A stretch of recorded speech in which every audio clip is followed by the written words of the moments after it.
अब से अपना एक्चुअली फिजिक्स स्टार्ट, ठीक है, यहां से अपना फिजिक्स स्टार्ट हो गया, ठीक है। बहुत सारे लोग ने यार, एक चीज मैं देख रहा हूं, मैं बहुत सारे लोगों को बोला था यार अटेंड करो लेक्चर, बट उनको तो रिकॉर्डिंग देखनी होती है, क्या जो लाइव लेक्चर में, ठीक है, लाइव लेक्चर में जो फन है वो रिकॉर्डिंग में नहीं है, ठीक है। तो मेरा जो नेक्स्ट लेक्चर होगा, नेक्स्ट लेक्चर मैकेनिक्स पार्ट 2 है, मतलब जिसमें मैं रोटेशनल मोशन, ग्रेविटेशन, मतलब फ्लूइड मैकेनिक्स, ये सब कवर करूंगा। और तीसरा तो सबसे इंपॉर्टेंट लेक्चर है, electrostatics, capacitance and current electricity, तो वो आपको लाइव देखना है, ठीक है। 12th वालों को बता रहा हूं मैं, 11th स्टैंडर्ड आपके पास अभी 11th स्टैंडर्ड के कुछ एक 6-7 दिन, आपके 10 दिन आपके थोड़े से लेक्चर्स 1-1 रखेंगे तो आप ऑनलाइन भी अच्छे से अटेंड कर पाओगे, ठीक है। बट 12th वाले भाई अटेंड, मतलब जो जेई अभी देने वाले हैं, ठीक है, ये लेक्चर्स लाइव लेक्चर अटेंड करने का कोशिश करो, ठीक है। ओके, सो अब नेक्स्ट लेक्चर, ठीक है, काइनेमेटिक्स। अब काइनेमेटिक्स में, ठीक है, अब मैं काइनेमेटिक्स को देखो अभी कितने बजे, हाँ, काइनेमेटिक्स में कंप्लीट करूंगा विद इन 35 मिनट्स। 35 मिनट्स में पूरा का पूरा kinematics, 1 dimension motion, 2 dimension motion को कंप्लीट होगा। नेक्स्ट 15 मिनट्स में काइनेमेटिक्स का मैं क्विक रिवीजन करूंगा और फिर हम लोग करेंगे क्वेश्चन सॉल्विंग, ठीक है। तो काइनेमेटिक्स में जो 1 डायमेंशन मोशन होता है उसमें कुछ इंपॉर्टेंट टर्म्स जैसे distance, displacement, scalar, vector, speed, scalar, velocity, vector, acceleration, ये टर्म्स बहुत इंपॉर्टेंट है। सबसे इंपॉर्टेंट चीज होता है इंस्टेंटेनियस वेलोसिटी, उस इंस्टेंट पे जो वेलोसिटी होती है वो होती है ds/dt, ठीक है। और इससे एक्सेलरेशन क्या होता है, dv/dt, ठीक है। अब इसी चीज को वेलोसिटी भी बोल सकते हैं, स्पीड भी, इसमें सिर्फ वेक्टर का सिंबल ऐड करो, वेलोसिटी वेक्टर बन जाएगा, स्पीड मतलब सिंबल हटा दो, वेक्टर खत्म बात, ठीक है। एवरेज वेलोसिटी या एवरेज स्पीड या एवरेज एक्सेलरेशन क्या होता है, what is average velocity, displacement upon time, total displacement upon total time is average velocity. वैसे एवरेज स्पीड क्या होगा, total distance upon total time, ठीक है। समझ जाओ, ये भावनाओं को समझो, बस इतना चीज है, बहुत इंपॉर्टेंट चीज है, ठीक है। अब आपको पता है 1 डायमेंशन मोशन में इन्हीं को मैं यहां पे लिखा है, मतलब इसमें बहुत सारे क्वेश्चन जो होते हैं ना, ये 3 सबसे इंपॉर्टेंट फॉर्मूला होते हैं, v equal to ds upon dt, a is equal to dv upon dt and a is equal to v dv by ds, chain rule type, ठीक है। ये 3 बहुत इंपॉर्टेंट है। पता है इन तीनों से ही जो आप बेसिक काइनेमेटिक इक्वेशंस पढ़ते थे बचपन में वो डिराइव होते हैं, देखो।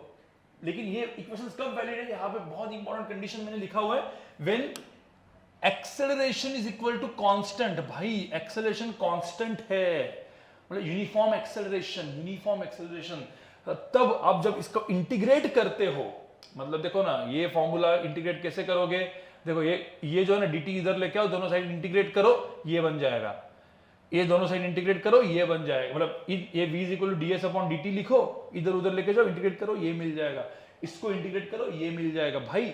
बट कब, a is equal to constant. आपको सिंपल सी बात है, ये सारे के सारे वेक्टर इक्वेशंस हैं, इफ दीज आर वेलोसिटीज, तो ध्यान में रखना ये वेक्टर इक्वेशंस है। और इवन ये इक्वेशन को पता है कैसे लिखते हैं, v dot v u plus 2a dot s। तो बहुत कभी कभी पता है बहुत अच्छे क्वेश्चन ना वेक्टर से सॉल्व हो जाता है, ठीक है। यूनिफॉर्म एक्सेलरेशन का सबसे है free fall due to gravity, जिसमें एक्सेलरेशन जी लेते हैं, मतलब एक बॉल को अपन ने ऊपर उड़ाया तो ऊपर जाके नीचे आएगा। किसी ने बोला सर ऊपर जाके नीचे आने का टोटल टाइम बताओ, तो ऊपर जाके जब नीचे आएगा ना, टोटल टाइम निकालना है ना, तो ऊपर का नीचे का अलग अलग टाइम करने की जरूरत नहीं है, आपको पता है डायरेक्टली आप सॉल्व करते हो। ऊपर जाके जब नीचे आएगा तो उसका डिस्प्लेसमेंट 0 हो जाएगा, तो सीधा डिस्प्लेसमेंट 0 ले लो। वेक्टर्स सबको पता है, सपोज ऊपर वाले सारे वेक्टर्स को पॉजिटिव लिया, नीचे वालों को निगेटिव लिया, बस plus minus sign convention use करके सीधा क्वेश्चन को आप सॉल्व कर सकते हो विद इन 1 स्टेप। एक बिल्डिंग के ऊपर मैंने बॉल को थ्रो किया, बॉल ऊपर जाएगा नीचे आएगा, तो जब बॉल ऊपर जाके जब नीचे आएगा तो थ्रू आउट वन, ये पूरे के पूरे मोशन में एक्सेलरेशन एक ही था नीचे, विच इज ग्रेविटी। जब एक्सेलरेशन कांस्टेंट होता है सीधा एक ही फॉर्मूला यूज करना है और डिस्प्लेसमेंट जैसे बिहेव करवाना है। ये तो कुछ लोग क्या करते हैं, एक टावर के ऊपर से मैंने थ्रो किया तो ऊपर जाने का टाइम निकालेंगे, फिर नीचे आने का टाइम निकालेंगे। भाई ये सब करने की जरूरत नहीं है। तो ये बहुत इंपॉर्टेंट इक्वेशंस है। बट अगर एक्सेलरेशन कांस्टेंट नहीं है, then you have to use what, actual derivative and integration. अब कुछ क्वेश्चन जैसे यहां पे लिखा है, जैसे देखो s is equal to t cube plus 5, s depends upon time, तो ये फॉर्मूला यूज नहीं करेंगे अपन।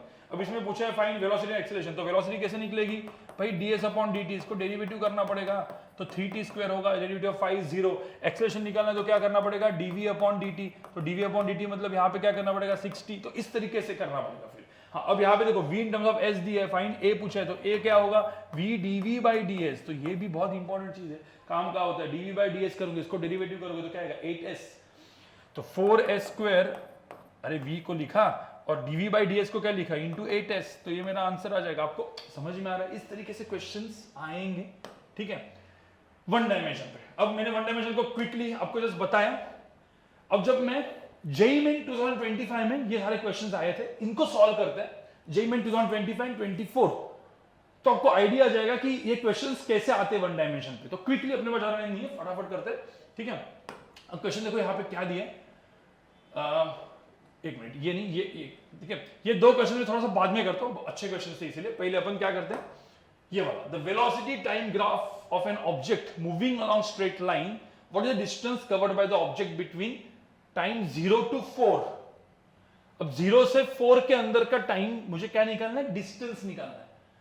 अब एक चीज समझो, मैंने ग्राफ को अभी तक यहां पे बताया नहीं था, क्यों, क्योंकि ग्राफ तीन होते हैं, ht vt at। अब ध्यान में रखना, ht ग्राफ जो होता है ना, what is slope, ds by dt। तो देखो हर एक कोई भी ग्राफ का क्वेश्चन होगा ना, उसमें दो चीजें होती है, एक तो स्लोप निकालना होगा, स्लोप होगा, या उसका एरिया होगा। तो अभी कुछ लोग होते हैं ना जिनको कंसेप्चुअली नहीं पता, मैं आपको जस्ट बता रहा हूं, कंसेप्चुअली नहीं पता, याद रखो, बट जेईई मेन के लिए तो याद रख सकते हो, एडवांस के लिए नहीं, नीट के लिए भी याद रख सकते हो, ठीक है। Slope, what is slope, ds by dt, ds by dt gives me velocity. What is area of ht graph, gives you nothing, area में कुछ नहीं मिलता, बिकॉज एरिया मतलब इंटीग्रेशन, स्लोप मतलब डेरिवेटिव, पता है ना। हाँ, vt ग्राफ का area of vt graph gives you either distance या डिस्प्लेसमेंट। डिस्टेंस कब, जब डिस्टेंस सेम कब रहेगा, जब एक ही डायरेक्शन में जा रहा होगा गाड़ी। हाँ, अब गाड़ी वापस टर्न मार रहा है, मतलब वेलोसिटी निगेटिव दिख गई, कभी भी एक ग्राफ ऐसा निगेटिव इधर दिख गया तो समझ जाने का डिस्टेंस एंड डिस्प्लेसमेंट दोनों बदल गए, ठीक है। फिर डिस्टेंस को निकालने का तरीका क्या होता है, ग्राफ का एरिया निकालने का, ऊपर वाला और नीचे वाले को दोनों को सब्ट्रैक्ट करेंगे तो डिस्प्लेसमेंट बनेगा, दोनों को ऐड करेंगे तो डिस्टेंस बनेगा, क्योंकि डिस्टेंस हमेशा ऐड होते रहता है, ठीक है। So in short, area of vt graph is distance displacement, slope of vt graph is acceleration. यहां पे slope of at graph is nothing, area of at graph is change in velocity, velocity change, कभी भी ध्यान रखना ये change in velocity होता है। Area of at graph, acceleration time graph, ये चीजें याद रखो। कहां से आया है सब, इधर से ही आया है। जैसे vt ग्राफ में v dt करते हैं अपन, जैसे इसमें v dt करते हैं, इंटीग्रेशन करते हैं, तो इंटीग्रेशन ऑफ v dt मतलब integration is of v dt, integration मतलब क्या, area which gives you distance और displacement। ध्यान में रखना, इसका सबका डेरिवेशन तो यही है, तो मेन इक्वेशन तो यही है। अब इसके ऊपर का क्वेश्चन था वो, ठीक है, दो क्वेश्चन थे ग्राफ के, फटाफट मुझे बताओ यहाँ पे इसका आंसर क्या होगा, क्विक। हाँ, 0 से 4 सेकंड्स में the velocity time graph of the moving object straight line, what is the distance between what is the distance covered by the object between 0 to 4। Distance के लिए क्या करना पड़ेगा भाई, ये एरिया निकालना पड़ेगा, इसका एरिया, इसका एरिया, इसका एरिया कितना आया, अरे भाई ये देखो ना यहाँ पे, ये 2 into 10, तो इसका एरिया हो गया 20, इसका एरिया, ट्रायंगल का एरिया होता है half into base, half into 2 into 10, ठीक है, तो इसका एरिया हो गया 10, तो दोनों को ऐड करेंगे, 20 + 10 कितना हुआ 30, इसलिए इसका आंसर क्या है 30 मीटर। सिंपल सा क्वेश्चन था, ठीक है। तो ऐसे क्वेश्चन आते हैं भाई जेईई मेन में, इजी है, ठीक है। अब यहाँ पे देखो, motion of an aeroplane is represented by velocity time graph, vt graph दिया हुआ है, the distance covered by the aeroplane in first 30.5 second, in first 30.5 second, 30.5 second मतलब भाई ध्यान में रखना। अब मुझे एरिया निकालना है 30.5, मतलब मुझे ये एरिया निकालना है, एरिया ऑफ vt ग्राफ। देखो ये भी सेम ही क्वेश्चन था भाई, एरिया ऑफ vt ग्राफ, तो ये पूरा का पूरा एरिया और यहां पे ये पूरा का पूरा एरिया, ठीक है। अब ये एरिया कितना होगा, मैं पहले इसका एरिया निकालता हूं, इसका एरिया कितना दिख रहा है आपको, देखो ये पूरा का पूरा, आप ऐसे ट्रेपेजियम वगैरह का भी निकाल सकते हो, या फिर मैं तो बोलूंगा देखो ना, ये रेक्टेंगल है ना, ये 2 into 200, देखो ये 2 into 200, ठीक है, ये हो गया 400, प्लस ऊपर एक ट्रायंगल बन रहा है, देखो ना ऊपर एक ऐसे ट्रायंगल बन रहा है, देखो यहाँ पे, तो इस ट्रायंगल का एरिया कितना हो गया, ये 2 into 200, half into base into height, मतलब हाफ इंटू 2 into 200, तो तो ये भी कितना हुआ 200 हो गया, तो ऊपर वाले का भी हो गया 200, तो नीचे वाला जो रेक्टेंगल था उसका एरिया हो गया 400, तो ये टोटल एरिया था 600 मीटर्स। अब 30.5 तक पूछा है ना, 30.5 तक पूछा, 30.5 तक 2 से लेके 30.5 मतलब कितना हुआ 28.5।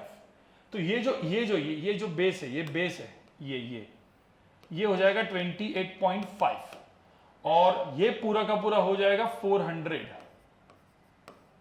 ठीक है, तो बेसिकली मुझे एक बात बताओ, इसका एरिया कितना रहेगा, इसका जो एरिया होगा वो होगा 400 इंटू 28.5। ठीक है, तो गाइज जो इसका जो आंसर है ये कितना हो जाएगा, अब इसका आंसर अब कैलकुलेट करो कितना हो जाएगा, ये हो जाएगा 11,400 मीटर। अब दोनों को ऐड करेंगे तो 12,000 मीटर मतलब 12 किलोमीटर, तो आंसर मेरा हो जाएगा 1। इजी था ना, दोनों इसमें दोनों एरिया ऑफ VT ग्राफ पूछा था इन लोगों ने। ठीक है, अब थोड़े से क्वेश्चन अपन करते हैं 2024 के, एंड में 2025 का ये जो क्वेश्चन था ना, ये मुझे बहुत अच्छा क्वेश्चन लगा था। ठीक है, उसको ऊपर आते हैं अपन, बट ये वाला करते हैं। ठीक है, हाँ ये क्वेश्चन देखो क्या है, सिंपल। अब पार्टिकल, अब क्वेश्चन पढ़ना फटाफट, 2024 जैन अटेम्प्ट में आया हुआ है। A particle is moving in one dimension under the action of variable force and its position was 16 meter right of the origin. The variation of the position with time is this, where x is in meter and time. The velocity of the particle when the acceleration becomes 0 is. अब ये बहुत सारा चीजें दिया है, 16 metre ये वो, इसमें बोला हुआ है find the velocity of the particle when the acceleration becomes 0 is. अब एक सिंपल सी बात मुझे बताओ, यहाँ पे x की वैल्यू दी है -3t² plus 18t² plus 16t। Find the velocity of the particle when acceleration become 0। तो पहले वेलोसिटी निकालना पड़ेगा, क्या होता है dx/dt, इसको डेरिवेटिव करो तो क्या आएगा -60 प्लस 36t। इसमें आई थिंक 3t क्यूब है, एक मिनट गाइस, इसमें 3t क्यूब है शायद, कुछ तो यहाँ पे गलती से, एक मिनट गाइस,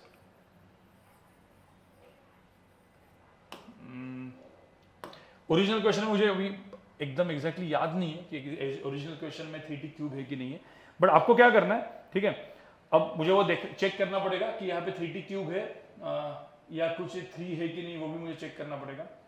ठीक है, बट इसमें सिंपल सी करना है, अभी मैं इसका आंसर नहीं निकालता हूं, बस आप चेक करना बाद में। v = dx/dt निकालो, a = dv/dt निकालो, और इसमें इसको 0 करो, एक्सेलरेशन को 0 करो तो टाइम मिल जाएगा, और वो टाइम तुम यहां पे डालो तो तुमको वेलोसिटी मिल जाएगा। इसमें ये जो दिया हुआ है ना पहले, उसका कुछ काम नहीं है, तो फंसाने के लिए दिया था। ठीक है, इस क्वेश्चन को इस तरीके से करना है। ठीक है, अब आगे बढ़ते हैं, ये क्वेश्चन भी ध्यान से पढ़ना।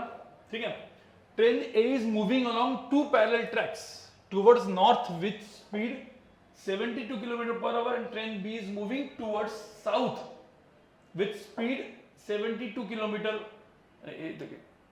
and train B is moving with the speed 72 km and B is moving, हाँ तो इसमें दो बार उसने डाला हुआ है। ठीक है, so train A is moving along 2 parallel tracks, ठीक है, towards north, एक ट्रेन जा रही है 72 km/h से, दूसरी ट्रेन जा रही है 108 km/h से। Velocity of train B with respect to A and the velocity of the ground with respect to B are. भाई एकदम सिंपल सा क्वेश्चन है, इस क्वेश्चन को सॉल्व करने के लिए क्या करना है, velocity of A with respect to B is velocity of A minus velocity of B। ठीक है, दोनों को क्या करना है, दोनों वेलोसिटी को सब्ट्रैक्ट करना है। ठीक है, ये रिलेटिव वेलोसिटी का एकदम सिंपल सा कंसेप्ट था। एक्चुअली 1 डायमेंशन का क्वेश्चन है इसलिए इसमें पूछा हुआ है, बट मैंने रिलेटिव वेलोसिटी को पढ़ाया नहीं है। ठीक है, एक काम करता हूं, रिलेटिव वेलोसिटी अभी आगे तो आई गई, but velocity of A with respect two is velocity of A minus velocity of B। ठीक है, अब 72 किलोमीटर वेलोसिटी ऑफ A जो है, वेलोसिटी ऑफ A वेक्टर जो है वो कितना दिया है 72 km/h। अब मीटर पर सेकंड में आंसर चाहिए, तो 72 km/h को क्या करेंगे 72 इंटू 5/18, तो कितना आएगा इसका आंसर, तो इसका आएगा 20 मीटर पर सेकंड। ठीक है, velocity of B velocity of B जो होगा वो कितना हो जाएगा 108, मतलब 108 इंटू 5/18 कितना हुआ 35 मीटर पर सेकंड। सबको समझ में आ रहा है? ये सबको समझ में आ रहा है? ठीक है, तो अब एक चीज आप लोग यहां पे समझो, ठीक है,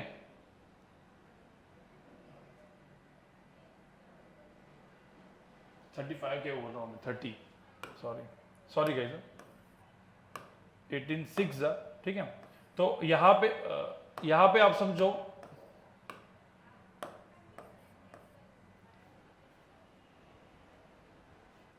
अब ये दो वेलोसिटीज दिया हुआ है, velocity of A with velocity of train B with respect to velocity of A. तो velocity of B with respect to A क्या होगा? It is velocity of B minus velocity of A, और velocity of B कितना है 30 है। अब यहां पे ध्यान में रखना, ये बहुत इंपॉर्टेंट चीज है, ठीक है। क्या दिया है यहां पे, ये क्वेश्चन है sir, a train A is moving along two parallel tracks, एक 72 किलोमीटर पर आवर, एक जा रहा है टुवर्ड्स साउथ और train B is moving towards, वो भी दोनों साउथ ही है, ठीक है। देन फाइंड द वेलोसिटी, इन्होंने ना, एक मिनट में ये वाला पार्ट निकाल देता हूं, ये वाला पार्ट निकाल देता हूं, ठीक है। सॉरी गाइज, मैंने ये क्वेश्चंस को अच्छे से प्रूफ रीड नहीं किया था, मैंने जो क्वेश्चन जो जिन्होंने टाइप किया मैंने डायरेक्टली देखा, ठीक है। ट्रेन ए, अब एक्चुअल क्वेश्चन जेई का थोड़ा सा वर्डिंग में अलग हो सकता है, यहां पे चेक करो। Train A is moving along two parallel tracks, एक ट्रेन जा रहा है टुवर्ड्स नॉर्थ, ठीक है। तो train A is moving towards north, ठीक है। अब मैं ऐसा पकड़ लेता हूं, ये नॉर्थ है, ये साउथ है, ठीक है। एक ऊपर जा रहा है नॉर्थ में, दूसरा जा रहा है साउथ में, ठीक है। तो train A is moving towards north, ठीक है। तो उसको हम लोग ने जे कैप लिख दिया, तो वेलोसिटी ऑफ ए, ठीक है। तो वेलोसिटी ऑफ ए जो है ना, उसको मैंने, वेलोसिटी ऑफ ए वेक्टर को मैंने डाल दिया 20 J cap, velocity of B vector को मैंने डाल दिया -30 जे कैप। ये क्यों दिया मैंने, ध्यान में रखना, क्योंकि अब जब दोनों को सब्ट्रैक्ट कर रहे थे तो -30 जे कैप एंड -20 जे कैप ये ऐड होने वाला है। तो इसका आंसर कितना है -50, मतलब 50 metre per second actually velocity देखेंगे तो, ठीक है। तो basically velocity of B with respect two is nothing but what, towards south, south जा रहा है, ठीक है।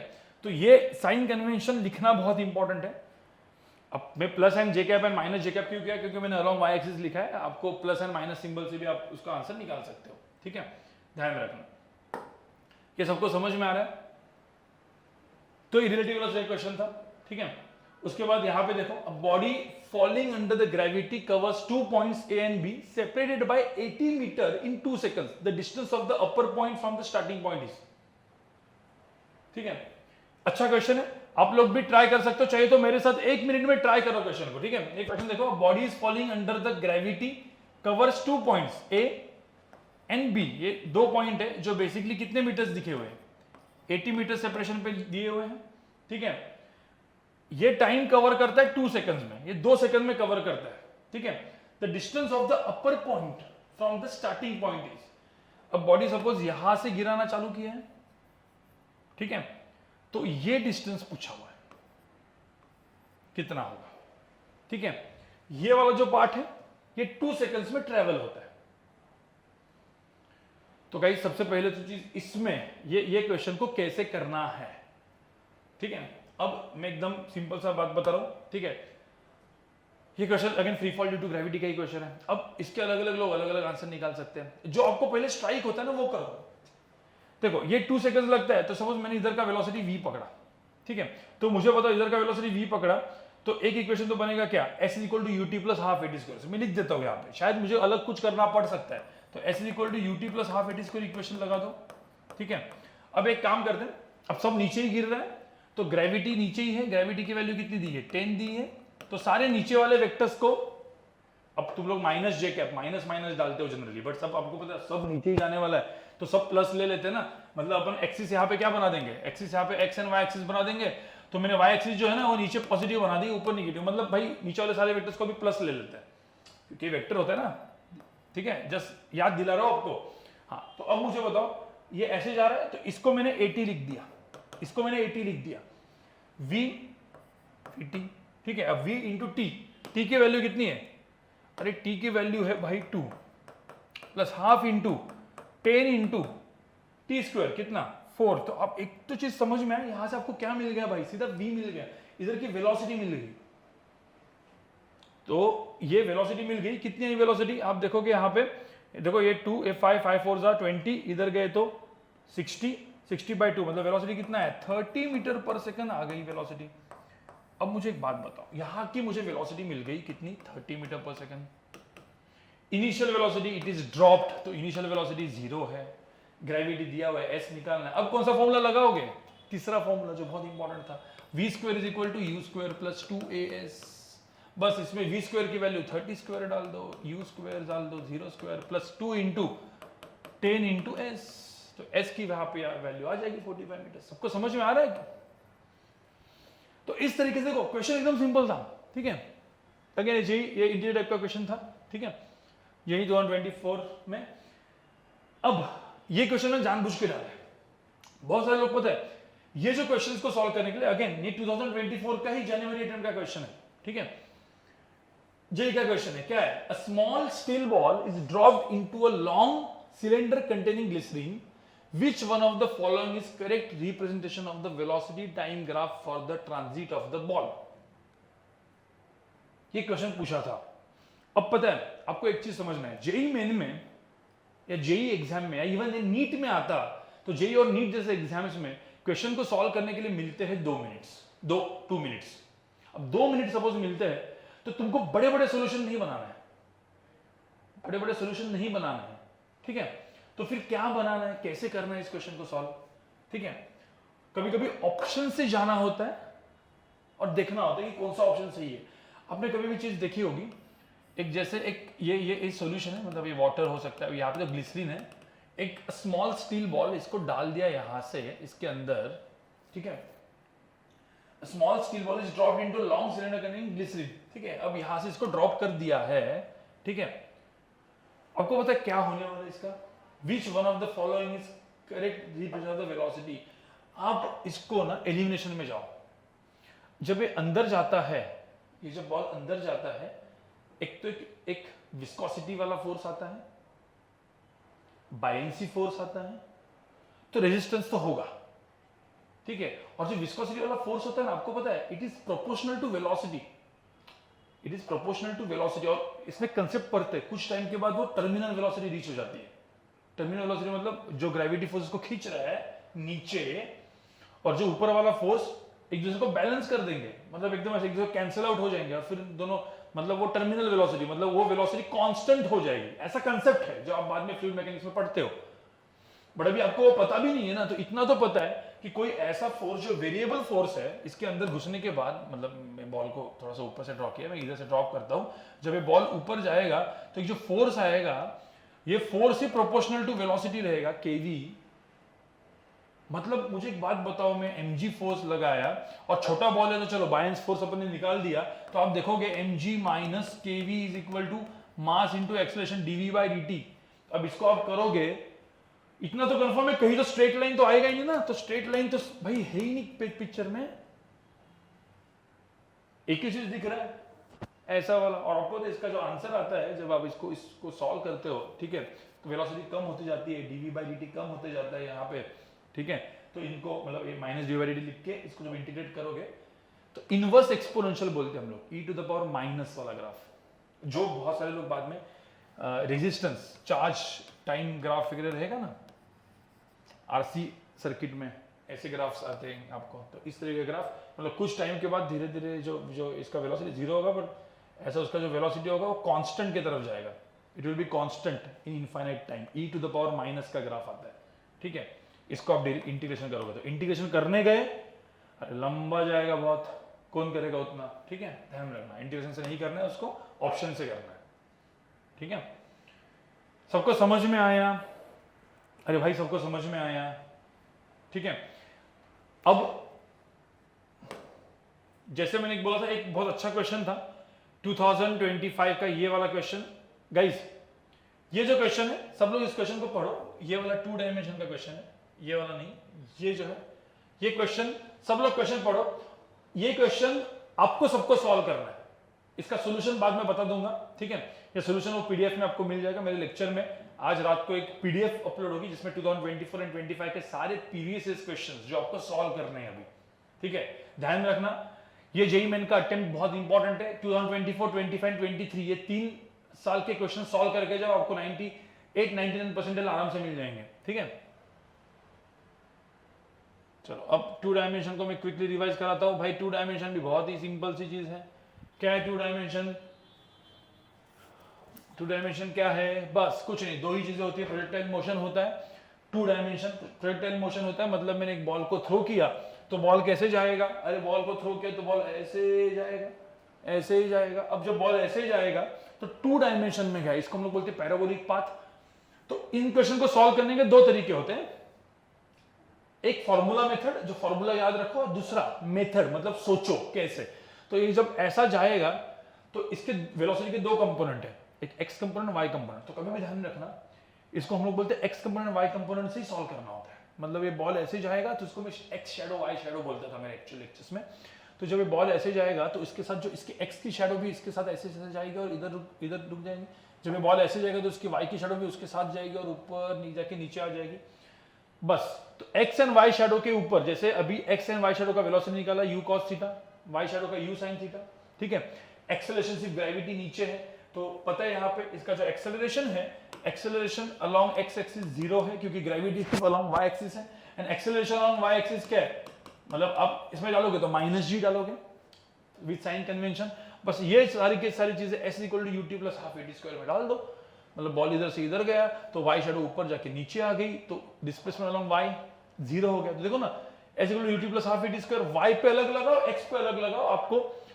अब वाई पे अलग लगाओगे, जो टाइम आए उसको हम लोग बोलते हैं टाइम ऑफ फ्लाइट, उसका फॉर्मूला है 2u sin θ/g, ठीक है। उसके बाद डिस्प्लेसमेंट अलोंग एक्स एक्सिस, इस बॉल की जो डिस्प्लेसमेंट अलोंग एक्स एक्सिस है इसी को हम लोग बोलते हैं रेंज। और रेंज ये टाइम ऑफ फ्लाइट यहां पे डालने का, तो जो रेंज आता है वो आता है u² sin 2θ/g। याद रखो ये चीज, जेईई मेन टाइप के एग्जाम्स में, नीट टाइप के एग्जाम्स में ये डायरेक्ट फॉर्मूलाज भी बहुत काम के है आजकल का जो लेवल निकला है, ठीक है। हाँ, एडवांस में तो सोचना पड़ेगा आगे, ठीक है। हाँ, मैक्सिमम हाइट क्या होती है? जब ये बॉल मैक्सिमम हाइट पे पहुंचता है तो इसका जो वाई कंपोनेंट ऊपर जाके वापस नीचे आता है, तो इस पॉइंट पे इसका जो वेलोसिटी अलोंग वाई होता है वो 0 होता है, ठीक है। और ध्यान में रखना इसमें बहुत अच्छे अच्छे क्वेश्चन भी आते हैं। जैसे बॉल को मैंने थ्रो किया ना, तो पता है एक्सेलरेशन अलोंग एक्स 0 है, तो यहाँ पे कोई एक्सेलरेशन नहीं है, तो हमेशा ये बॉल कहीं पे भी रहेगा, इसका हमेशा जो एक्स कंपोनेंट है ना, एक्स मतलब ये जो वेलोसिटी यहाँ पे कुछ भी हो सकती है, v1 हो सकती है, यहाँ पे v2 हो सकती है, हमें ध्यान रखना है θ1 हो सकती है। इसका जो x कंपोनेंट होगा ना वो हमेशा u cos θ होगा। मतलब यहाँ पे जैसे ये v1 है, इसकी यहाँ पे एक्चुअल वेलोसिटी, तो इसका x कंपोनेंट क्या होगा? v1 cos θ1। तो हमेशा v1 cos θ1 यहाँ पे equal to v2 equal to u cos θ। ये भी बहुत काम की चीज है जो काम में आती है, ठीक है। तो ये फॉर्मूला भी दिमाग में रखो, मैक्सिमम हाइट का फॉर्मूला है u² sin² θ/2g, और यहाँ पे u² sin 2θ/g, ठीक है। अब इसमें 2 चीजें, for range to be maximum. अब आप देखोगे range to be maximum u and g को हम चेंज नहीं कर पाए, तो इसकी मैक्सिमम वैल्यू कब होगी? जब थीटा की वैल्यू क्या होगी? 45 डिग्री ना, क्योंकि थीटा 45 डालोगे यहाँ पे, साइन 90 कितना होता है? 1 मैक्सिमम। थीटा 45 पे मैक्सिमम रेंज होती है। और देयर आर 2 थीटास, θ1 एंड θ2, जिनका एंगल जिनको सम करेंगे तो 90 डिग्री आएगा। और उन 2 थीटा के लिए रेंज हमेशा क्या रहेगी? सेम। मतलब एक बॉल को आपने ऐसे थ्रो किया और एक बॉल को ऊपर थ्रो किया, तो दोनों की रेंज सेम होगी। वो दोनों की रेंज कब सेम होगी? जब θ1 and θ2 both of them are complementary, मतलब दोनों का एडिशन 90 होना चाहिए। ये 2 पॉइंट्स बहुत काम के थे जो याद रखना है। अब कुछ टाइप के क्वेश्चन जो ऐसे नहीं है, हॉरिजॉन्टल प्रोजेक्टाइल मोशन नहीं है, जो कुछ ऐसे टॉवर से थ्रो करते हैं या ऐसे नीचे थ्रो करते हैं, इन ऐसे क्वेश्चंस को इन मेथड से सॉल्व करना, फॉर्मूला यूज नहीं कर सकते। जैसे ये क्वेश्चन देखो, अब मैं कैसे सॉल्व करता हूं, ठीक है। ये 10 मीटर पर सेकंड है, तो भाई इसको ऐसे थ्रो किया तो बोला कि भाई इसका टाइम ऑफ फ्लाइट कितना है, रेंज कितना है, तो आपको क्या करना पड़ेगा? दोनों को ऐसा 10 मीटर पर सेकंड, तो ये हो जाएगा 10 cos 30 which is 5√3, 10 sin 30 which is 5, तो आपको ux निकालना पड़ा, ui निकालना पड़ा। अब क्या करोगे, जब ये बॉल इधर से इधर थ्रो होगा तो ये वाला y कंपोनेंट ऊपर जाके नीचे आएगा, तो y कंपोनेंट को अलग से सॉल्व करना पड़ेगा। मतलब क्या, s equal to u t plus half a t square, ये ऐसे करोगे, ठीक है। अब इसमें s की वैल्यू जो है आप देखो ऊपर जाके नीचे आएगा, तो s माइनस 100 डिस्प्लेसमेंट है ना, ये u कितना है +5 क्योंकि ऊपर है, t निकालना है, a की वैल्यू कितनी है -10 लेंगे तो -half into 10 into T square. अब इसको जब सॉल्व करोगे आप, ठीक है, तो टाइम की वैल्यू निकल जाएगी। अब टाइम की वैल्यू क्योंकि क्वेश्चन मतलब यहाँ पे जो टाइम की वैल्यू होती है वो 5 सेकंड्स आती है, time t equal to -4 and 5 seconds, ये दो आंसर है। अब 5 सेकंड्स टाइम की वैल्यू आ गई, इसका रूट आ गया, तो ये 5 सेकंड्स में ऐसा, तो ये जो डिस्प्लेसमेंट अलोंग x है, ठीक है, वो निकालने का तरीका भी एकदम सिंपल है। डिस्प्लेसमेंट अलोंग x क्या हो जाएगा, sx की वैल्यू जो हो जाएगी वो हो जाएगी ux इंटू टी, क्योंकि ax की वैल्यू 0 है, अरे ax की वैल्यू लिखनी होती है जो 0 है, ठीक है। तो 5 इंटू मतलब 5√3 इंटू 5, अरे आपको सबको समझ में आया कि नहीं, ठीक है। तो इस तरीके से इन ऐसे क्वेश्चंस को सॉल्व करते हैं, ठीक है। 25√3 मीटर। एक होता है इक्वेशन ऑफ ट्रैजेक्टरी, ये भी बहुत काम का है। मतलब इक्वेशन ऑफ ट्रैजेक्टरी जो होता है ना, कोई बोलेगा सर आप बोले पैराबोलिक पाथ है, कैसे, तो इसको कैसे करने का, बॉल को थ्रो किया है ना, तो कोई ना कोई टाइम पे x, y एक पॉइंट से गुजरेगा, x, y, तो y एंड x, तो आपको क्या लिखना है ना, ये इसमें थोड़ा सा मैथ्स इन्वॉल्व है। x को इन टर्म्स ऑफ टाइम लिखो, मतलब u को u cos theta u sin theta किया, कंपोनेंट्स किए, फिर ax एंड ay तो आपको पता ही है, फिर उसमें x जब ये पार्टिकल इधर से इधर जाएगा, इस पॉइंट से गुजरेगा, तो x की वैल्यू क्या होगी, u cos theta into T, y की वैल्यू क्या होगी, u sin theta t minus half G T square. अब यहां पे जो t आया ना, इन दो क्वेश्चन देखो, एक t में वेरिएबल है, t का वेरिएबल निकालना है और x in terms of y लिखना है, तो मैथ्स यूज करो, इक्वेशन ऑफ लोकस वगैरह बोलते हैं ना अपन। t को क्या करेंगे, x by u cos theta को इधर डाल देंगे, तो भाई ये एक इक्वेशन आया। अब this equation is important, this is called equation of trajectory in projectile motion. ध्यान में रखना, मैं आपको बोलता ना एक शॉर्ट नोट्स बनाने हैं, तो ये जो मैं बता रहा हूँ 3-4 पेजेस में पूरा का पूरा फिजिक्स रिवाइज, जैसे प्रोजेक्टाइल मोशन इतना देखोगे, 2 मिनट में आप रीड कर लोगे, रिवीजन होना चाहिए। 2 मिनट में रीड करोगे पूरा का पूरा प्रोजेक्टाइल मोशन रिवाइज, 2 मिनट में रीड करोगे वन डायमेंशन मोशन रिवाइज, मतलब hardly 5 to 10 minutes, 5 minutes projectile kinematics 10, मतलब 5 मिनट्स में 1D, 5 मिनट्स में 2D, खत्म, ठीक है। तो ये याद करो, y is equal to x tan theta minus half g u square x square sin 6 square theta, और इसी को थोड़ा सा इन टर्म्स ऑफ रेंज ये लिखना होगा, y is equal to x tan theta 1 minus x by r, याद करो, ठीक है। ये इससे ये आया हुआ है, ठीक है। अब प्रोजेक्टाइल ऑन इंक्लाइन प्लेन, और कोई बोला सर इंक्लाइन प्लेन का जो टाइम पीरियड वगैरह कैसे निकालना होता है, मैं सॉल्व करके नहीं दिखाऊंगा क्योंकि मैं आपको टेक्निक बता रहा हूं। अब ध्यान में रखना, सिर्फ इनको छोड़ के, सिर्फ प्रोजेक्टाइल जो हॉरिजॉन्टल प्लेन में होता है उधर ही ये फॉर्मूले लगेंगे, बाकी हर जगह पे मेथड से काम करना होगा। मेथड मतलब अपने काइनेमेटिक इक्वेशंस लगाने होंगे along x and along y। तो मैंने इस बॉल को ऐसे थ्रो किया 40 मीटर पर सेकंड से एंगल 30 से ऐसे जाके ये इंक्लाइन प्लेन पे टकराया, ये इंक्लाइन प्लेन है जिसका एंगल भी 30 डिग्री है। तो बोला भाई इस क्वेश्चन को कैसे सॉल्व करोगे, ऑलरेडी मैंने सॉल्व करने का तरीका बता दिया है। इसमें क्या फाइंड करने का, ux and ui, acceleration due to gravity तो नीचे है, बट अपना भी एक्सिस मैंने x एक्सिस ये मान लिया, y एक्सिस मैंने ये मान लिया है, तो एक्सेलरेशन ड्यू टू ग्रेविटी के भी 2 कंपोनेंट हो जाएंगे, तो ax एंड ay आएगा। मैं सिर्फ ड्रॉ करके सब बता रहा हूं, ठीक है।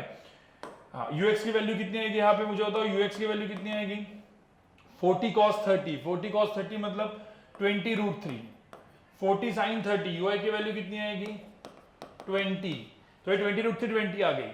अब ये 10 है, तो ये 10 cos 30, 10 sin 30, तो 10 cos 30, ay की वैल्यू कितनी आएगी 10 cos 30, cos 30 मतलब 5√3 और 10 sin 30 मतलब 5। अब यहाँ पे प्लस माइनस सिंबल, तो प्लस माइनस सिंबल मतलब ऊपर वाला प्लस लिया और नीचे वाला माइनस लिया, इधर प्लस और उधर माइनस, तो यहाँ पे माइनस सिंबल आएगा ay में, ax में भी माइनस सिंबल आएगा, ux में यहाँ पे प्लस आएगा और ui में भी प्लस आएगा क्योंकि दोनों इस तरफ। अब क्या करना है, सिंपल भाई, ये प्रोजेक्टाइल मोशन इधर से इधर गया तो बोला टाइम कितना लगेगा, तो उसको फाइंड आउट करने के लिए क्या करना पड़ेगा, s is equal to ut plus half at square use करो, जिसमें sy की वैल्यू डाल दो। मैं भी सॉल्व नहीं करूंगा, सॉल्व नहीं करने वाला, टेंशन मत लो, सॉल्व नहीं करूंगा। sy की वैल्यू डाल दो, sy की वैल्यू 0 हो गई, ui की वैल्यू 20 हो गई तो 20t। अब ये टाइम ऑफ फ्लाइट, एक्सेलरेशन कितना है -5√3² इंटू टी स्क्वायर, तो इससे टी मिल जाएगा। इसी टी को यूज कर किसमें करना है, एस एक्स में। S x is equal to क्या होगा, अब यहाँ पे देखो ए एक्स 0 नहीं है तो हाफ ए एक्स टी स्क्वायर डालना पड़ेगा, ए एक्स की वैल्यू -5 डालनी पड़ेगी और टी जो यहाँ से मिला उसमें डालना पड़ेगा और आपको एस एक्स मिलेगा, मतलब रेंज मिल जाएगी। हाँ, मैक्सिमम हाइट निकालनी है तो यहाँ पे यू वी वाई की वैल्यू यहाँ पे टॉप मोस्ट पॉइंट पे वी वाई 0 हो जाएगा। इस तरीके से motion on incline plane solve किया जाता है। अब यहाँ से थ्रो किया, अब ये यहाँ से थ्रो किया, यू एक्स आ गया, यू आई आ गया, ए एक्स एंड ए वाई आ गया, बस सेम चीज। अब यहाँ पे बॉल ऐसे थ्रो करके यहाँ पे आया, तो बस यही होता है मोशन ऑन इंक्लाइन प्लेन। उसके बाद होता है रिलेटिव मोशन, 2 डायमेंशन मोशन में। ये भी एक बहुत इंपॉर्टेंट है। अब रिलेटिव मोशन क्या होता है, 3 टाइप के क्वेश्चन आते हैं भाई, 3 टाइप के क्वेश्चन कई आते हैं, ठीक है। कौन से?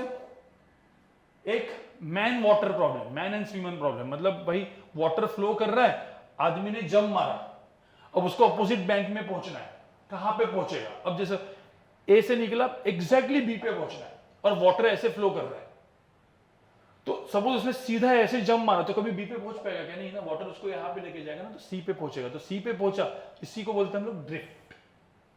उसने दिमाग लगाया और कुछ एंगल में जंप मारा, जो एंगल में जंप मारता है उसको हम बोलते हैं velocity of man with respect to water, या मैन की जगह swimmer with respect to river, अलग अलग टर्म यूज कर सकते हैं, या boat with respect to water, तो ये सब सेम ही प्रॉब्लम्स है।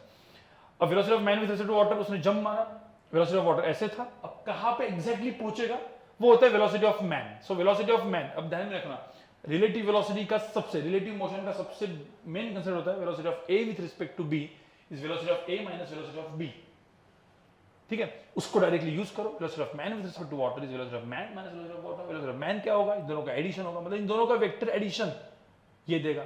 अब दोनों का वेक्टर एडिशन मैंने करने को बताया है आपको, कैसे करना है, कंपोनेंट मेथड से करना है। तो वेलोसिटी ऑफ मैन जो है ना वो काम की नहीं है, कभी भी इसका रिजल्टेंट मत निकालो। वेलोसिटी ऑफ मैन का क्या इंपॉर्टेंट है पता है, वेलोसिटी ऑफ मैन का x component and y component, बस वो आपको आ गया ना। मतलब इस क्वेश्चन में वेलोसिटी ऑफ मैन का, मैं आपको यहां पे दिखा रहा हूं, वेलोसिटी ऑफ मैन का सपोज एक्स कंपोनेंट आपको पता है, ठीक है, वेलोसिटी ऑफ मैन का एक्स कंपोनेंट आपको पता है और वेलोसिटी ऑफ मैन का वाई कंपोनेंट आपको पता है, आपका काम हो गया। वेलोसिटी ऑफ मैन का एक्स कंपोनेंट क्या होगा, velocity of water, velocity of man का एक्स कंपोनेंट क्या होगा, इन दोनों का वेक्टर एडिशन ना, तो velocity of man with respect to water का ए कंपोनेंट क्या होगा, sin थीटा, तो velocity of man with respect to water sin theta, शायद दिख रहा है, हाँ। और वेलोसिटी ऑफ मैन का वाई कंपोनेंट क्या होगा, वाई कंपोनेंट क्या होगा, velocity of man with respect to water cos theta. भाई देखो समझ में आ रहा है क्या, मैंने जो ये लिखा है वो डायरेक्टली इसको समझ में आया, जिसका थोड़ा सा फिजिक्स अच्छा होगा समझ में आ जाएगा सीधा, ठीक है। शायद ये दिख नहीं रहा है, ठीक है, मैं ये कलर कभी यूज नहीं करूंगा अभी, ठीक है, बट अभी के लिए यूज कर दिया है, अब कुछ नहीं। तो टाइम, अब जब आदमी इधर से इधर पहुंच गया तो किसने बोला है एग्जैक्टली कितना टाइम लगा, तो वो निकालने का तरीका होता है, ये जो विथ होती है ना, विथ, तो जब आदमी इधर से इधर पहुंचा तो इसका जो वाई कंपोनेंट है इधर से इधर गया, तो with upon velocity of man का वाई कंपोनेंट, ये इससे टाइम मिल जाता है। और ड्रिफ्ट निकालना है तो वेलोसिटी ऑफ मैन का एक्स कंपोनेंट इनटू टाइम, उससे ड्रिफ्ट मिल जाती है। बस ये 2 चीजें यूज करनी होती है। 2 टाइप के क्वेश्चन इसमें आते हैं। फॉर मिनिमम टाइम, कोई बोलता है सर मिनिमम टाइम में पहुंचना है, जेई में नीट में 2 टाइप के क्वेश्चन आते हैं, मिनिमम टाइम में पहुंचना है, तो आपको पता है जो थीटा होता है ना, जो ये जंप मारता है, थीटा की वैल्यू 0 होनी चाहिए, मतलब directly perpendicular to the flow of river, सीधा ऐसे जंप मारेगा, मिनिमम टाइम में पहुंच जाएगा। For drift to be minimum, कोई बोलेगा सर इसकी ड्रिफ्ट मिनिमम हो जाए, सबसे आइडियल कंडीशन क्या है, ड्रिफ्ट की वैल्यू 0 हो जाए, मतलब सीधा इधर पहुंच जाए। ड्रिफ्ट टू बी 0, आपको पता है ये जो ना ड्रिफ्ट 0 कब होती है पता है, हमेशा दिमाग में रखना, यहां पे velocity of man with respect to water जब बड़ा होगा वेलोसिटी ऑफ वाटर से, तो ही ये पॉसिबल है ड्रिफ्ट 0। अदरवाइज ड्रिफ्ट मिनिमम में वेलोसिटी ऑफ वाटर बड़ा है ना, तो ड्रिफ्ट कभी 0 नहीं होगी। ये बहुत अच्छा क्वेश्चन बनता है कभी कभी, ठीक है, और ध्यान में रखना चाहिए, डायरेक्टली दिमाग में रखना, ये चीज जो मैंने पॉइंट बोला हुआ है बहुत इंपॉर्टेंट पॉइंट है भाई इसमें, ठीक है। तो इसमें तो सिंपल सी बात है, ड्रिफ्ट मिनिमम होगी तो सीधा वेलोसिटी ऑफ मैन ऐसे दिखेगा, सीधा इधर पहुंच जाएगा, और यहाँ पे ये वेक्टर और ये वेक्टर का एडिशन, ये वेक्टर जब होगा तो इसको यहाँ पे लेके आओ तो सीधा एक राइट एंगल ट्रायंगल मिलेगा और साइन थीटा क्या मिल जाएगा, velocity of water by velocity of man with respect to water, ये साइन थीटा मिल जाता है सीधा, ठीक है। बट वही चीज एडवांस केस में क्या है, वेलोसिटी ऑफ वाटर ज्यादा है, मतलब पानी का स्पीड ज्यादा है, तो ड्रिफ्ट कभी जीरो नहीं होगी, but for minimum drift sine theta की वैल्यू उल्टा कर देने का, सीधा ऐसे velocity of man with respect to water by velocity of water कर देने का। भाई ये आंसर जो आता है ना, ये मैक्सिमम मिनिमम कंसेप्ट से आता है, मतलब ड्रिफ्ट को मिनिमम करने के लिए वो dx by dt को जीरो करना पड़ता है और फिर ये आंसर आता है। बट मैंने आपको डायरेक्टली आंसर लिख के रखा है। जेईई मेन में क्या 1.5 मिनट में क्वेश्चन सॉल्व करना है, नीट में भी 1.5 मिनट में क्वेश्चन सॉल्व करना है, सीधा कर सकते हो, ठीक है। अब सेम होता है rain man problem, velocity of rain with respect to man is velocity of rain minus velocity of man, ठीक है। यहां पे ध्यान में रखना, इन क्वेश्चन को सॉल्व करने का तरीका क्या होता है, रेन जो होती है ना, रेन जो वेलोसिटी ऑफ रेन लिखा है ना, this is nothing but velocity of rain with respect to ground, ये होता है man with respect to ground. तो कभी भी वेलोसिटी ऑफ रेन चेंज नहीं होती, जो आ रही है वही आ रही है। जब आदमी दौड़ता है ना, तो velocity of rain with respect to man change होती है, इसके हिसाब से उसको छाता आगे पीछे करना पड़ता है। वो छाते वाले क्वेश्चन आते हैं ना, वो इसी के ऊपर है, ध्यान रखना। तो छाता कभी भी कहां पे रहेगा, velocity of rain with respect to man के डायरेक्शन में रहेगा, और एक कंप्लीटली वेक्टर क्वेश्चन है, कंप्लीटली वेक्टर, आपको अच्छे से वेक्टर आना चाहिए, इंपॉर्टेंट देखो vector. Aeroplane and wind problem जो होते हैं, मतलब aeroplane and air, velocity of plane in air, ये प्रॉब्लम एकदम सिंपल, ये प्रॉब्लम्स है जो प्रॉब्लम्स हम लोग किसके होते हैं, जो प्रॉब्लम अपने बोट एंड रिवर के होते हैं वही प्रॉब्लम्स है। तो velocity of plane with respect to wind या velocity of plane with respect to air is velocity of plane minus velocity of air, एकदम सिंपल। अरे समझ में आ रहा है कि नहीं आ रहा है, ठीक है।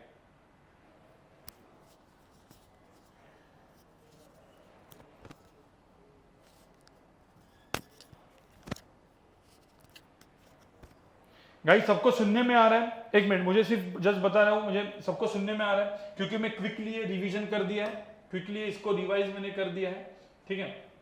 बट सबको सुनने में आ रहा है क्या? अब इसी के ऊपर कुछ क्वेश्चन सॉल्व करते हैं, इसी के ऊपर कुछ क्वेश्चन सॉल्व करते हैं, और फिर हम लोग अगले टॉपिक पे जाएंगे, ठीक है। अब ये टॉपिक ये जेईई 2025 में आया था जनवरी में, ठीक है। 2 projectiles are fired with same initial speed from same point on the ground at an angle 45 minus a and 45 plus a respectively with the horizontal direction. The ratio of their maximum heights attained is.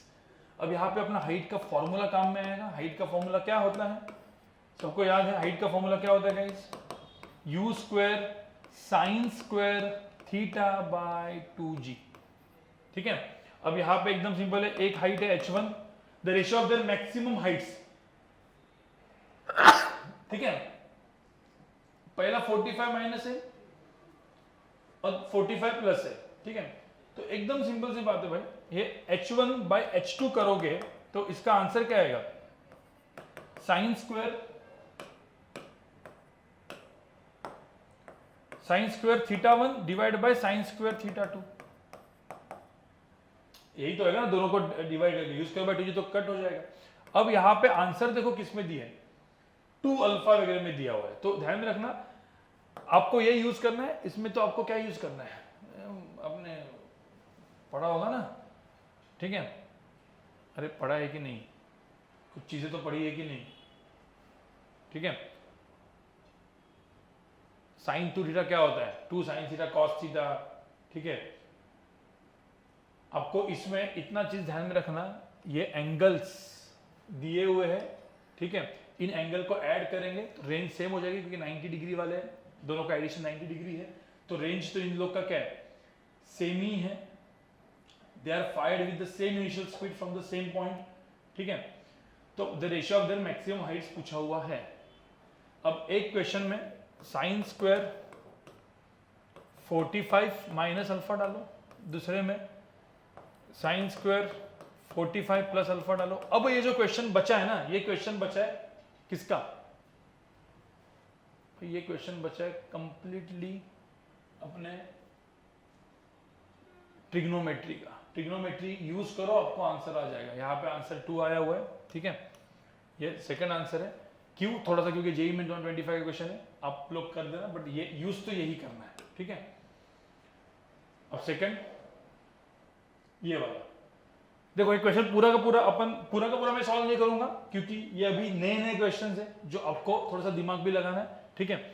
ये वाला बताओ, the position vector of a moving body at any instant of time is given as this, the magnitude and the direction of velocity, velocity का direction पूछा हुआ है, कैसे निकालते हैं वेलोसिटी का डायरेक्शन। आर वेक्टर दिया है तो वेलोसिटी वेक्टर क्या होता है, अरे सबको ही पता है, dr बाई dt होता है। अरे इसका डेरिवेटिव होता है, मतलब इसको डिफरेंशिएट करेंगे तो क्या आएगा answer, 10t i cap minus क्या 5j कैप। अरे समझ में आ रहा है कि नहीं, देखो ना इसको डेरिवेटिव करना है। अब वेलोसिटी का at time t equal to 2 second, तो 2 सेकंड्स में क्या आएगा, तो जब ये 2 सेकंड्स में करेंगे at time t equal to 2 seconds, तो 2 सेकंड्स में यहाँ पे कितना आंसर, सॉरी वेलोसिटी वेक्टर मैंने शायद से इरेज एवरीथिंग कर दिया, वेलोसिटी क्या है dr बाई dt, तो यहाँ पे क्या आएगा 10t minus 5, 10t j i cap minus 5j cap, ठीक है। अब इसमें टाइम t की वैल्यू कितनी डाल दो, 2 डाल दो, तो 2 डालेंगे तो यहाँ पे क्या आएगा 20 i cap minus 5j cap. अरे सबको समझ में आ रहा है कि नहीं, ठीक है। अब इस क्वेश्चन में पूछा है कि इसकी डायरेक्शन क्या होगी, तो बस एक कुछ नहीं, वेलोसिटी वेक्टर का मैग्नीट्यूड क्या होगा, under root of 20 square plus 5 square, ठीक है। कितना एंगल क्या है, आंसर 4, बस ये आपका आ गया। अब ये क्वेश्चन किसका बन गया, ये क्वेश्चन अपना बन गया भाई, किसका क्वेश्चन बन गया, ये क्वेश्चन अपना बन गया, यहां से ऐसा वेलोसिटी वेक्टर होगा, राइट। और ये अभी मैं सॉल्व नहीं करूंगा क्योंकि उतना तो आपको आना चाहिए, ठीक है। इसका आंसर 4 दिया हुआ है, नहीं इजी क्वेश्चन है, ठीक है। क्वेश्चन में कुछ एकदम ऐसा कुछ आड़ा टेढ़ा ऐसा कुछ अलग नहीं है। अब ये क्वेश्चन देखो क्या है, a particle is projected at an angle 30 degree from the horizontal at the speed of 60 metre per second, ठीक है। तो ये 60 मीटर पर सेकंड से इसको थ्रो किया हुआ है, एंगल कितना दिया हुआ है 30 degree. The height travels by the particle in the first second is h and the height traveled by the particle in the last second before it reaches the maximum height is h1, the ratio of h naught by h1, ठीक है। the particle is projected at an angle 30 degree from the horizon, देखो 30 degree से at a speed of 60 meter, height traveled by the particle in first second and then is h and then मतलब h not, जो यहाँ पे h not है, ठीक है।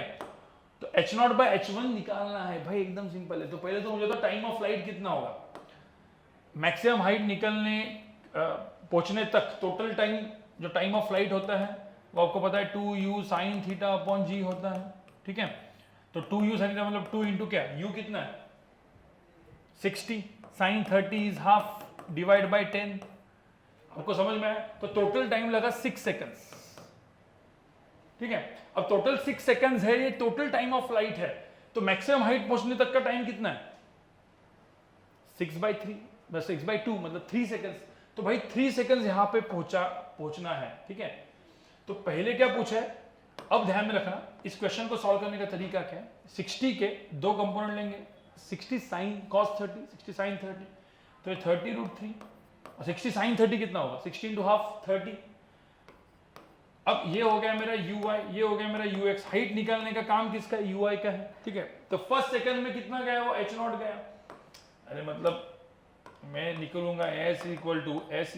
एक मिनट रुको, आई थिंक बोर्ड हैंग हुआ है तो मुझे थोड़ा सा चेक करना पड़ेगा, 2 मिनट के लिए रुको, तब तक ये क्वेश्चन सॉल्व कर लो। जो स्क्रीन पे क्वेश्चन है गाइस सब लोग सॉल्व कर लो, जो स्क्रीन पे क्वेश्चन है सब लोग सॉल्व करो, इसका आंसर निकालो। जो स्क्रीन पे क्वेश्चन है सब लोग सॉल्व करो, इसका आंसर निकालो।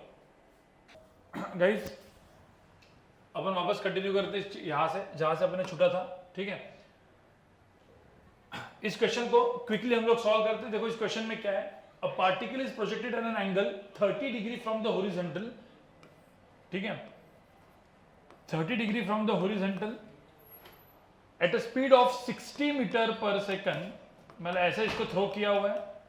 The height travels by the particle in first second is h naught and the height travels in the last second before it reaches the maximum height is h1, the ratio of h naught by h1 is। अब ऐसे questions guys simple questions होते हैं, मतलब इसमें कुछ होता नहीं है, ठीक है। सबसे पहली चीज हम लोग क्या करते हैं, इसमें हाइट निकालना है तो ux पहले ui निकाल देते हैं, कितना ux एंड ui, ठीक है। तो यहाँ पे 60 cos 30 मतलब 30√3, 60 sin 30 इज 30, तो पहले तो ये निकल गया। ax की वैल्यू 0 है, ay की वैल्यू -10 है, ठीक है। अब इस क्वेश्चन में बोला है वो h0 एंड h1 का है, तो फर्स्ट सेकंड में कितना होगा, तो हाइट ट्रेवल, तो बेसिकली अपने को यूज करना पड़ेगा क्या, s is equal to ut plus half at square, ये फॉर्मूला यूज करना पड़ेगा। फर्स्ट सेकंड में मतलब sy की वैल्यू जो मेरे को दिया है h0, जो मुझे h0 निकालना है इन फर्स्ट सेकंड, वो हो जाएगा कितना 30 into first second minus half into 10 into 1 का स्क्वायर, ठीक है। h1 की वैल्यू अब मुझे निकालना है भाई height travel in the last second before it reaches the maximum height, ठीक है। अब h1 निकालना है, ठीक है, height travels in the last second before it reaches the maximum. अब मैक्सिमम हाइट पहुंचने के लिए कितना टाइम लगेगा, तो टोटल टाइम ऑफ फ्लाइट निकालना पड़ेगा 2u sin theta upon g, ठीक है। अब 2u कितना है 60 sin थीटा sin 30 अपॉन 10, तो इसका जो आंसर आएगा वो आएगा कितना, यहाँ पे आप देखोगे 2 कैंसल तो 3 सेकंड्स, तो टाइम 6 सेकंड्स है, ठीक है।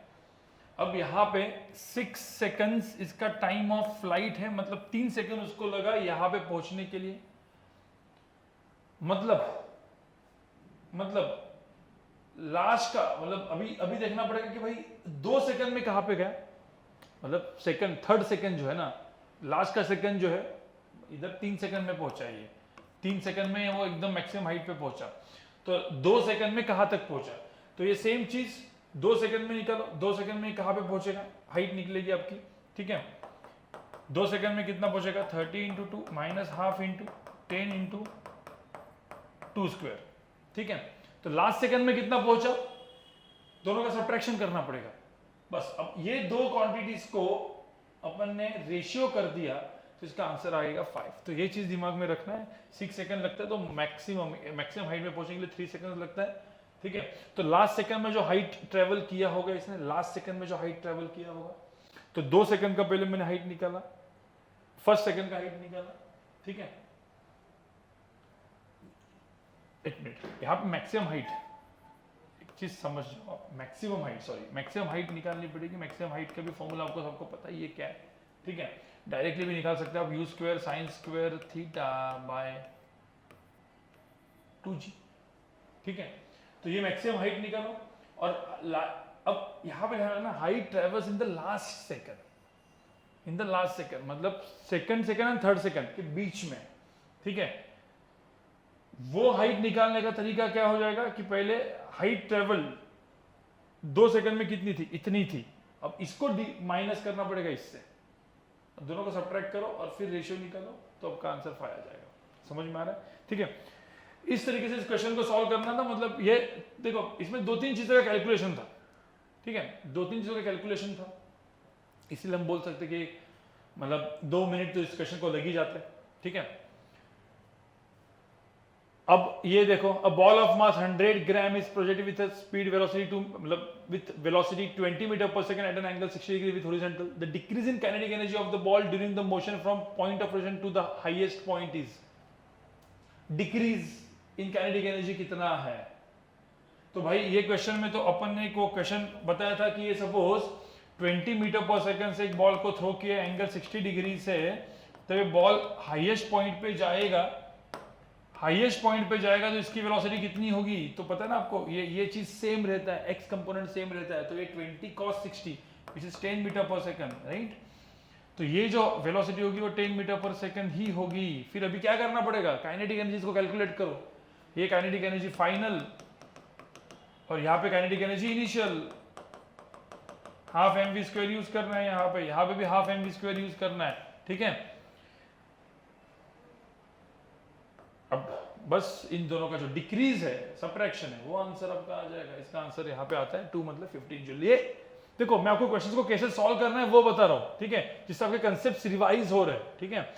क्वेश्चन आपको सॉल्व करना है, ठीक है। अब कुछ 2024 के क्वेश्चंस हैं जो मैंने अपने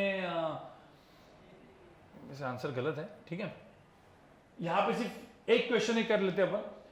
यहाँ पे देखो coordinates of the particle moving x y plane दिया है, एक्स का कोऑर्डिनेट दिया है, वाई का दिया है। देखो यहाँ पे x इक्वल टू 2 प्लस 40 है और y is equal to 3t plus 80 square है।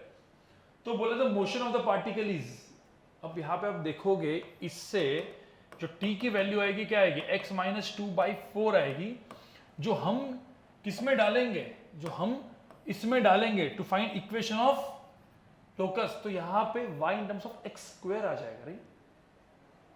चेक करो यहाँ पे, तो मैं यहाँ पे y इज इक्वल टू 3, ठीक है, x माइनस 2/4 ऐसा इधर डालेंगे, प्लस 8 x माइनस 2/4 का स्क्वायर ऐसा करके डालेंगे, तो x स्क्वायर तो आएगा ही आएगा ना, बचेगा ना।